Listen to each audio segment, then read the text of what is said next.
आज ज्ञानदायिनी हंस वाहिनी सर्व की मनोकामनाएं पूर्ण करने वाली हम सब की यज्ञ माता प्यार से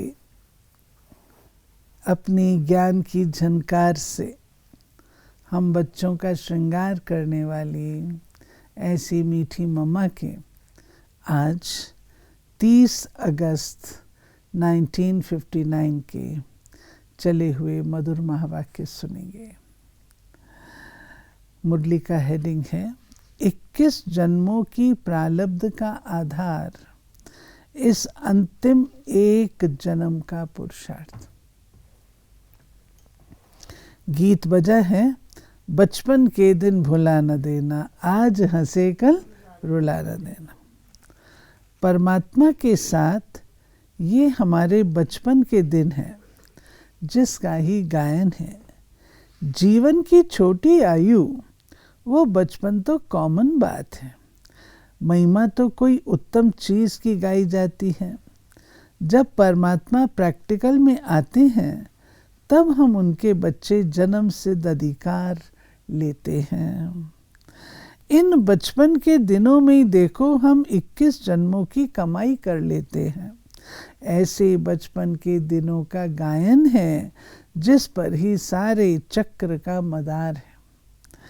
उनका होकर जितना अब हक लेने का पुरुषार्थ करेंगे तो वो हमारी प्रारब्ध कई जन्मों तक चलती रहेगी। ये है परमात्मा से डायरेक्ट वर्षा लेना, उनकी पालना लेना। हक लेकर फिर उनकी पालना से खाते रहेंगे। 21 जन्म 2500 वर्ष हम उस बाप का वर्षा खाते हैं। लौकिक बाप का तो खाते आए हैं, अब पारलौकिक बाप का वर्षा हम खाते हैं।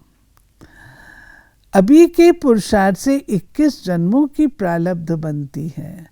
लक्ष्मी नारायण को भी इस पुरुषार्थ की प्रारब्ध मिली है। सारी वंशावली तो अब बनती है, तो सारा हक अभी हम जमाते हैं। इतने जन्मों का वर्षा पारलौकिक बाप से अभी हमको इस जन्म में मिलता है। उस पालना में दुख अशांति हो नहीं सकती।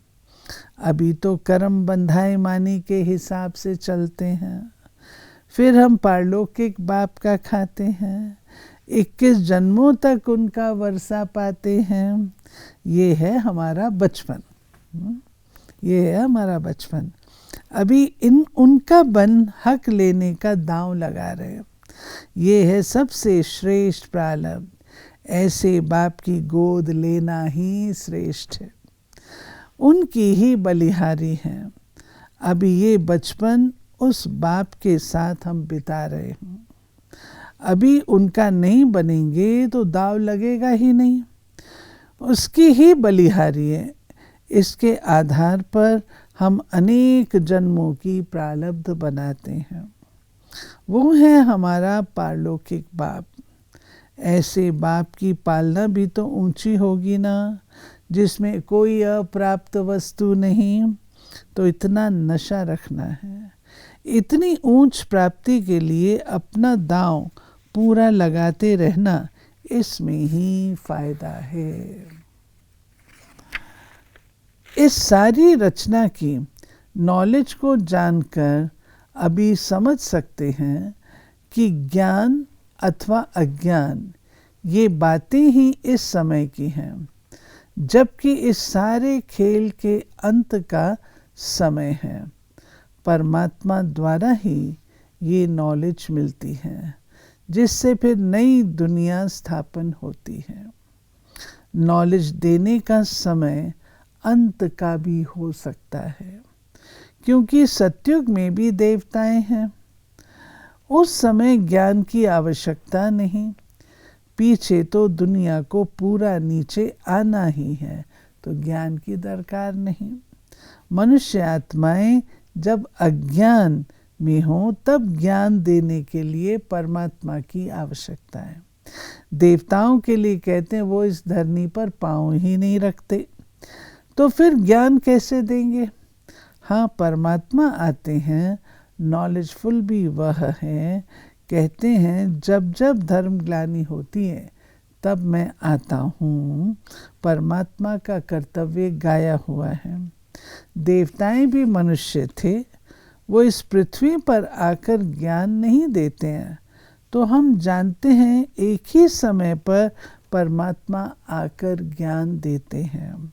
दुर्गति हो तब सद्गति के लिए ज्ञान की आवश्यकता रहे। सद्गति दाता भी परमात्मा को कहा जाता है। परमात्मा द्वारा ही हम सारी नॉलेज जानते जा रहे हैं, जिनको त्रिकालदर्शी ऋषि मुनि कहा जाता है। वो भी परमात्मा के बारे में बेअंत कहते थे। आज की दुनिया फिर कहती परमात्मा सर्वव्यापी अथवा अहम शिवोहम, तो फिर बेअंत की बात ही नहीं रहती। ज़रूर कुछ भूल है, तब तो ऐसी ऊंच बुद्धि वालों ने भी बेअंत कहा है। ये नॉलेज मिल ही उनसे सकती है जिसके पास सबका नॉलेज है। जब मनुष्य की पूरी दुर्गति होती है तब परमात्मा आकर ज्ञान देते हैं, जो खुद सदा समर्थ है। अच्छा, ओम शांति।